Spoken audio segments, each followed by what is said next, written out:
Assalamualaikum warahmatullahi wabarakatuh. Alhamdulillah wassalatu wassalamu ala Rasulillah wa ala alihi wa sahbihi ajma'in, amma ba'd. Sahabat-sahabat sekalian yang dimuliakan Allah, kesempatan kali ini temanya adalah mencari Tuhan. Apa? Mencari Tuhan. Jadi ada seorang ateis. Ateis itu kan orang yang tidak percaya akan adanya Tuhan. Jadi ateis ini masuk ke dalam sebuah kampung, sebuah daerah dengan memberikan pertanyaan-pertanyaan logika, pertanyaan-pertanyaan akal kepada penduduk kampung itu, termasuk konsep ketuhanan. Yang pada akhirnya penduduk kampung itu merasa bingung untuk menjawab pertanyaan-pertanyaan ateis ini. Pada akhirnya dia bertemu dengan seorang alim. Begitu dia bertemu dengan alim, dia ingin menguji sejauh mana keilmuan daripada sang alim ini. Mampukah dia menjawab pertanyaan-pertanyaan saya, kata sang ateis. Maka begitu beliau bertemu, dia bertanya kepada sang alim ini tentang 3 pertanyaan.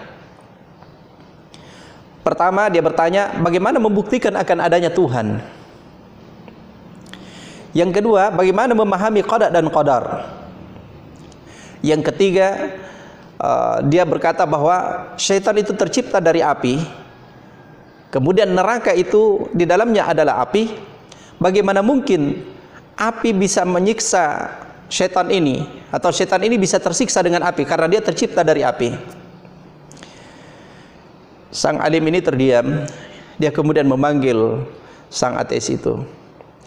Kata alim ini, mendekatlah kemari. Begitu dia mendekat, langsung sang alim ini menampar dengan keras pipinya. Ateis ini kaget. Dia berkata, "Pak, kalau Anda tidak mampu menjawab pertanyaan saya, tidak usah pakai marah."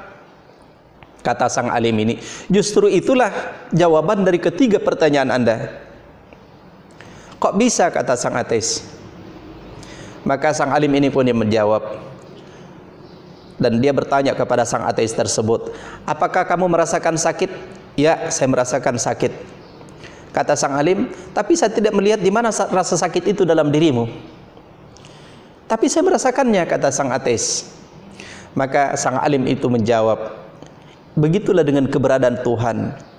Dia tidak bisa dilihat oleh panca indera kita, tapi kita mampu merasakan keberadaannya. Jadi keberadaan Tuhan itu mampu kita rasakan, dan mampu kita pikirkan bahwa alam ini adalah ciptaan dari Allah Subhanahu wa taala, Tuhan seluruh sekalian alam, meskipun akal kita tidak akan sampai untuk melihatnya melalui panca indera." Terus yang kedua, saya bertanya, "Apakah semalam engkau bermimpi akan ditampar pada hari ini?" "Tidak." "Apakah engkau tahu bahwa hari ini engkau akan ditampar?" "Juga tidak." Itulah qada dan qadar, bahwa qada dan qadar itu nanti diketahui setelah kejadian itu terjadi. Jadi kita tidak tahu apa yang akan terjadi hari esok. Jadi apa yang Allah takdirkan itulah yang terjadi pada saat sekarang ini. Kita tidak tahu yang terjadi hari esok. Tapi semua sudah berada dalam qada dan ketentuan Allah Subhanahu wa taala. Terus yang ketiga, dia bertanya, "Maknanya apa yang ketiga?" Sang alim ini bertanya, "Kamu itu tercipta dari apa?" "Ya, tercipta dari tanah." "Pipimu juga termasuk di dalamnya?" "Ya, termasuk pipi saya." "Terus tangan saya terbuat dari apa?" Tercipta dari tanah." "Terus kamu merasakan pada saat saya tampar?" "Betul." "Kalau begitu sesama tanah bisa saling menyakiti. Jadi api dengan api juga pun bisa saling menyakiti. Jadi jangan menyangka jadi syaitan itu tidak merasakan sakit ketika dimasukkan ke dalam neraka meskipun dia diciptakan dari api." Maka sang ateis ini kemudian tercenung. Kemudian dia merasakan akan kebenaran apa yang disampaikan sang alim ini. Dan akhir cerita, sang ateis ini kemudian masuk Islam.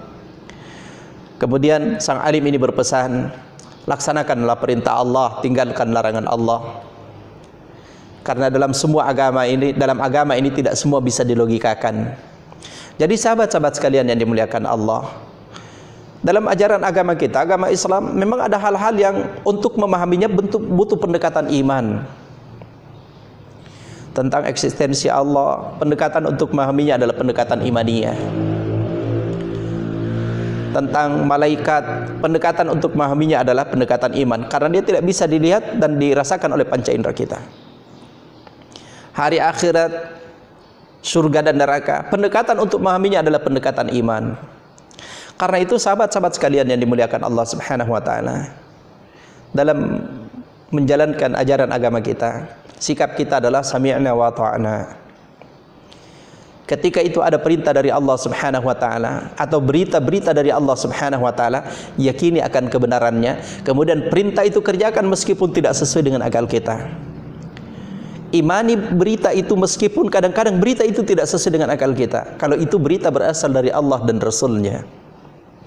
Begitu juga dengan larangan. Kalau larangan itu, ya tinggalkanlah meskipun larangan itu menyenangkan bagi hawa nafsu kita.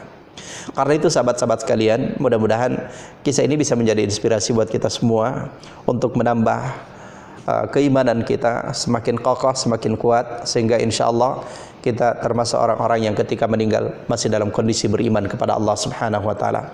Wallahu alam. Mohon maaf, billahi taufiq wal hidayah. Assalamualaikum warahmatullahi wabarakatuh.